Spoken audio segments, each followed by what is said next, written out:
अभी आप सुन रहे हैं सुमन मलंगिया एंटरटेनमेंट को। डीजे सुमन मलंगिया।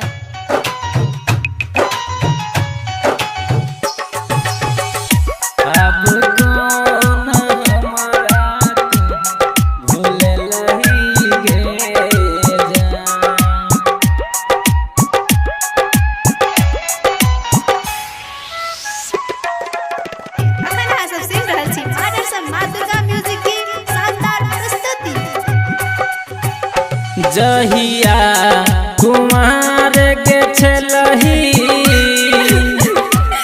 सुमन Malangia.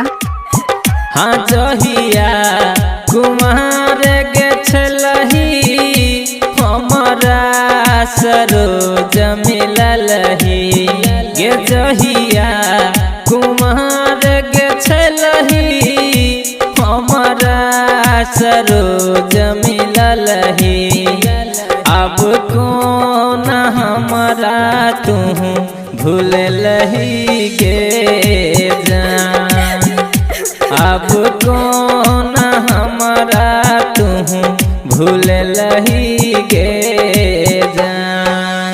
DJ good Madhubani, DJ good Madhubani. भूल लही गे जान। डीजे सुमन दीवाना, डीजे सुमन दीवाना। खाए अजीपुर गांव मलंगिया मधुबनी। पिया के प्यार के पाक हाँ पिया के प्यार के पाक हमारा बिसरिए गेलही गे पिया के प्यार के पाक हमारा बिसरिए गेलही जियते तू हमारा कोना मारलही गे जान हाँ जियते तू हमारा कोना मारलही गे जान। DJ Suman, DJ Suman, DJ सुमन।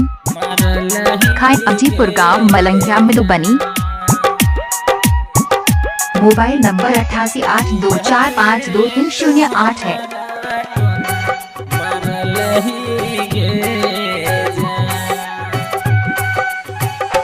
तो हर जमीठ के बोली सुमन मलंगिया, सुमन मलंगिया। तो हर जमीठ के बोली दिल पर चलावे गोली तो हर जमीठ के बोली दिल पर चलावे गोली अब दिल के कोना तू दुख लही गे जान हमरा दिल के कोना तू दुख लही गे जान। DJ good Madhubani, DJ good Madhubani. हमरा दिल के कोना सुमन सुमन, डीजे सुमन, डीजे सुमन। खाए अजीपुर गांव मलंगिया मधुबनी। जीतू के संग गे रही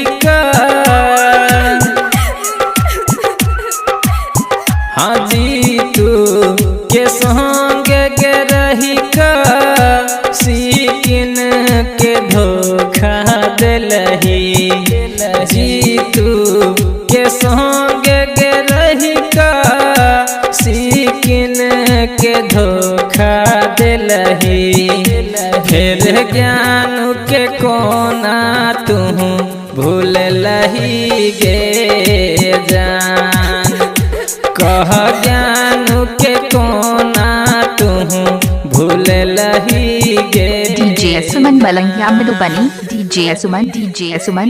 मोबाइल नंबर 8882452308।